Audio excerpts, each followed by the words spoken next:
situation right now. So, you all right? You good? All right, I'm gonna put you down. Hold on, y'all. And I'm gonna bring y'all a little closer too.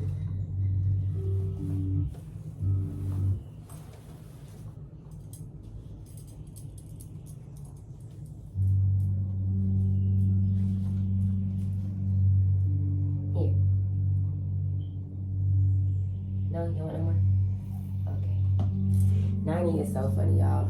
Let me bring y'all a little closer so y'all can hear me.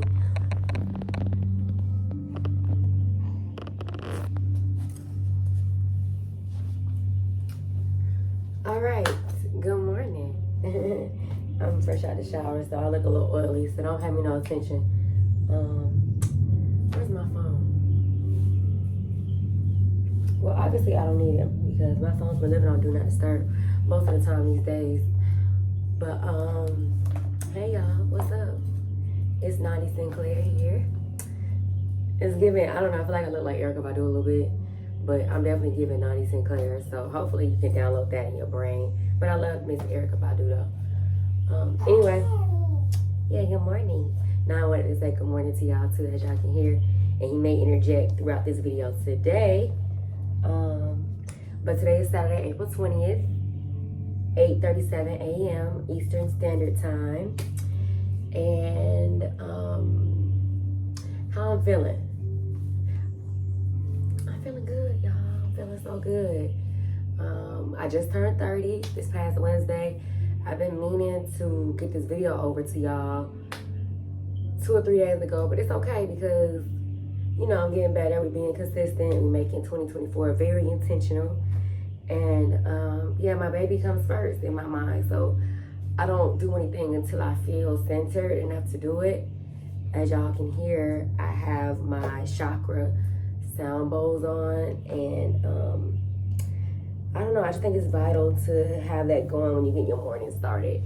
I also do my affirmations, of course. If you guys don't have an affirmations audio that you listen to, I recommend a lady named Alana Fox. I actually will tag her at the bottom of the video as well. And I do a little Abraham Hicks. I haven't done it yet this morning, but I'm gonna listen to Abraham at least 15 minutes. The cartoon versions of her visuals. And yeah, that being said, let's go ahead and tap into today's video. So today's video is going to be about 10 things I wish I knew in my 20s. And I figured, why not do it now since, yeah, I'm officially out of my 20s. So if I can help anybody, or if I can gain something from this video itself, sharing some of the things I learned across my 20s, I will, yeah, I will put it out. And I haven't looked at this list. I wrote this list a long time ago, so we might just go off the top of the dome depending on how I'm feeling. Let's see if I can find it. I'm in my journal right now. Depending on how I'm feeling, I just found it the other day super quick, but I didn't read back through it. Hold on, y'all. I like everything to be real time. And I think I'm gonna start going live too once I kind of get my system flowing with this. Boom. I already had it bookmarked. See? All right, so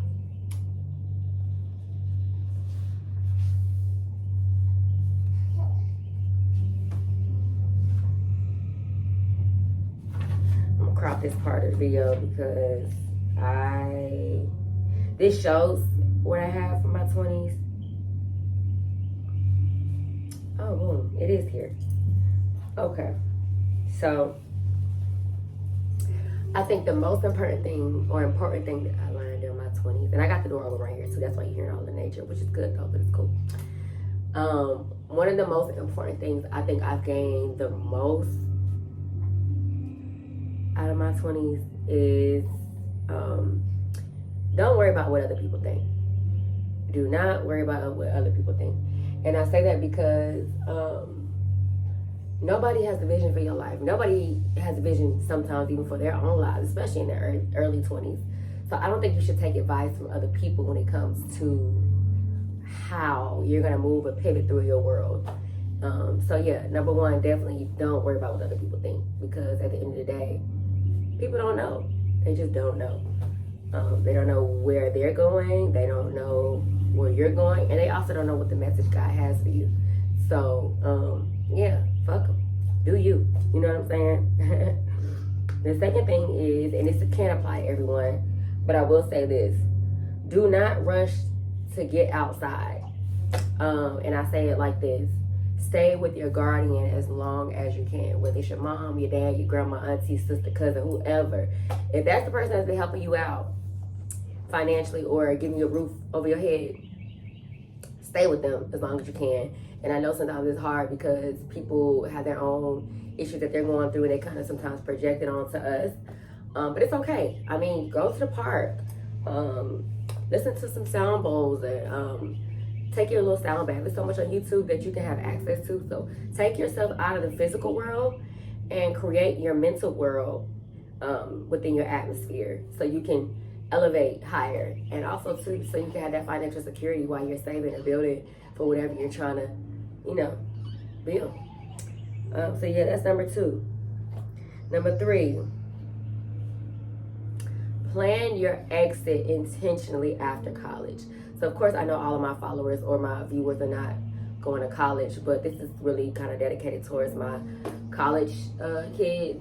Don't get so caught up in college to the point where you are not planning your exit intentionally. And I feel like a lot of times we go from high school straight into college, not really understanding the world and figuring out, where you want to be. So by the time it's time to graduate, in some cases, you are stuck in this learning on a westernized level mentally. You don't really know which way to go. So I would say definitely intern or live off campus. Yeah, I'll probably live off campus, or just take the first year out of high school to yourself before you jump into college, so you can kind of narrow your focus and figure out when you get to college, by the time it's time to exit college, you know exactly where you want to move next. And you don't have to have the full plan laid out. I think you just need to be able to at least have the next step kind of in the chamber to be able to, navigate forward. So, number 3, plan your exit intentionally after college.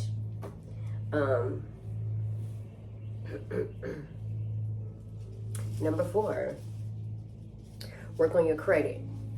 I think that's important. I think when we have like refund checks and, a lot of these financial institutions come to your campus after school or during school, whether it's in high school, college, or in your neighborhood, they push these things about credit cards, but they don't teach you the financial literacy on how to build your credit.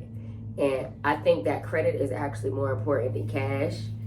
I'm not gonna get too deep into it on this video, but that's just my personal opinion, that credit is more important than cash. And if you follow a lot of people on YouTube or study the things around you, a lot of the financial leaders in your environment may recommend you using credit over cash too. So yeah, number 4, work on your credit. Number 5, I feel like a lot of people have this issue. And I will say I kind of got caught up in it. I knew this, but I let things around me dictate my movement. So, and I may be pausing in between because 9 is kind of squirmy over there. But number 5, follow the dream, not the job, not the money. And I say this because it's so important. Listen, when you gather yourself in the morning, when you are eating clean, when you are loving your body and giving yourself these affirmations and talking or speaking light over yourself, the dream will literally come to you step by step. I think that's literally the secret to building your legacy, your dynasty, your empire. Follow the dream. Don't worry about the money. Don't worry about the job, because at the end of the day, you can get stuck in a job and it can be paying you well, but that doesn't necessarily mean that you're going to be focused on your dreams. And I feel like time is the most valuable thing that we have on this planet, even though it is an illusion. You are getting older in real time. So follow the dream. And if you are working a job, I'm not saying do not work a 9 to 5. There's nothing wrong with that. But use that to fund the dream while you're there. And make sure you have short-term goals in place to get to your long-term goals without losing focus and get caught up in the job. So, yeah. Follow the dream, not the job. I think that was number 5. Let me see. 1, 2, 3, 4, 5. That was 5. Okay. Number 6. Know your freaking worth and leave when you don't feel valued. So this actually goes with the job situation too. I feel like I've worked in a lot of positions, especially like in entertainment and radio and just like a lot of freelance gigs in the city here in Atlanta. And I think that you got to know your worth, because if you don't know your worth, people will treat you based off of how you see yourself. And even though I'm a boss, yeah, I'm gonna pop my shit because I am a boss internally and externally. Sometimes I felt like I didn't completely know my worth and my value. So I stayed in positions or roles longer than I should have. And it cost me a little bit more time. Well, I'm not gonna say it cost me more time because I think everything happens for a reason.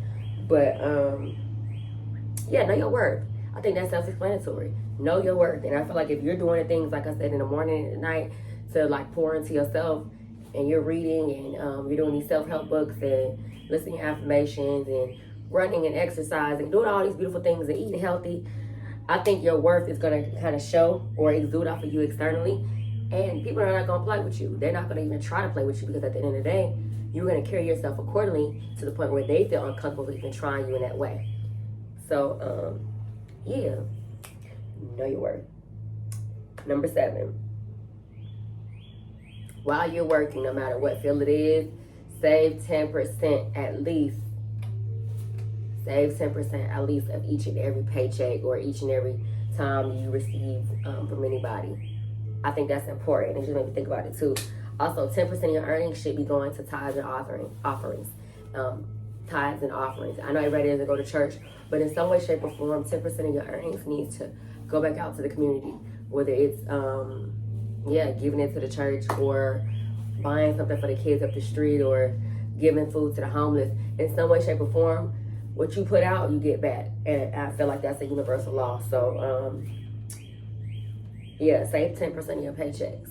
1, but also 2, give 10% back as well. So that's really 20% of your money that you're not going to touch. 10% goes to your savings, 10% goes to the community. At least 10%. So I think that was number 7. And number 8, and I guess I'll give y'all another one, 11, and be intentional with the numbers.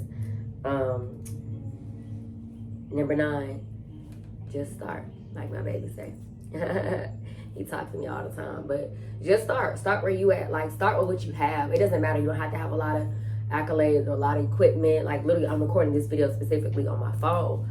So just start where you are. Whatever it is you want to build, whether it's music, whether it's film, whether it's a nonprofit, whatever the case may be, whatever field you want to go into, just start it. Start where you are. Try to volunteer. So if you don't know where to go, just start doing something as it pertains to the goals that you have, the dreams that you have for yourself. Just start. Number 10. Which one I want to give you? Hold on. Okay, I'm going to give y'all 2 more, and I'll come back to these in my next video. Number 10, and I think that I'm just starting to kind of do this more in my life, but I've been on pause for about 2 years since I've been pregnant and life, but as far as it relates to my world, I think this is important. And number 10, I'm gonna have to say, travel as often as you can, especially if it's free. So if your school is allowing you, and I say this to my college kids, and I feel like this is more of my audience because that's where I come from. But even if you didn't go to college, this is just as important. Travel as much as you can. Get out of your environment and your community. Get out within that so you can see the world, so you can see other things, so you can enlighten yourself, 1, but also to heighten your thinking and to understand that everybody just thinks different. And there is a lane for you. And it'll help shape the type of person you want to be and the type of person you're going to become. So I think travel as often as you can. And if it's free, definitely take advantage of it. So if you're studying abroad or have the opportunity to study abroad, just go. Just go. Because at the end of the day, once life starts life and you have kids and however else, it makes it a little bit more difficult. But just travel. I think traveling is so important. And last but not least, number 11, give yourself grace. Give yourself grace. I think it's important that we give ourselves grace because, yeah, that's how you heal yourself. That's how you're able to be gentle and love yourself to your fullest potential. And it's okay. It's totally okay. So just give yourself grace. Enjoy the journey. Have fun. Be playful. Relax. Chill. Embrace the controversy. Embrace the contrast. And yeah, just give yourself grace. That's all I can say. So those are my 11 tips. I will also list them below in the video below. Make sure you guys like, comment, and subscribe this video. Share it with your friends, your family, your girls, your partners, whatever you gotta be. We gotta help each other, and don't be afraid to share some of the things you wish I would have mentioned or your comments on the things that I did mention. But I love y'all. We are diamonds, you know? So embrace that beauty. And until next time, I'll see y'all soon.